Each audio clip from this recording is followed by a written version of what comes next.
Pemerintah Kota Ambon saat ini memberi ruang bagi pengembangan seni budaya di kota ini.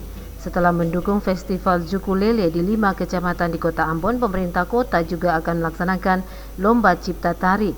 Penjabat Wali Kota Ambon, Baduin Watimena, mengatakan Lomba Cipta Tari yang nantinya digelar akan melibatkan desa negeri di Kota Ambon. Keterlibatan desa negeri di Kota Ambon dalam Lomba Cipta Tari adalah untuk menggali potensi seni budaya yang ada di masing-masing desa negeri di kota ini. Kami juga membuat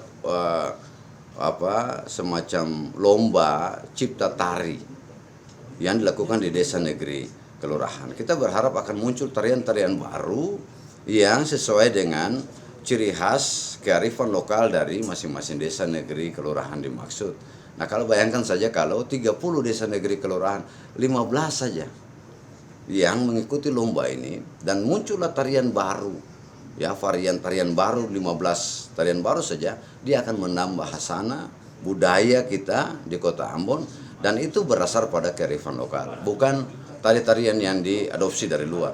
Melalui Lomba Cipta Tari yang akan digelar di Kota Ambon, penjabat wali kota berharap akan muncul tarian baru yang sesuai dengan ciri khas kearifan lokal di masing-masing desa dan negeri di Kota Ambon. Frida Raiman, Edwin Opir melaporkan.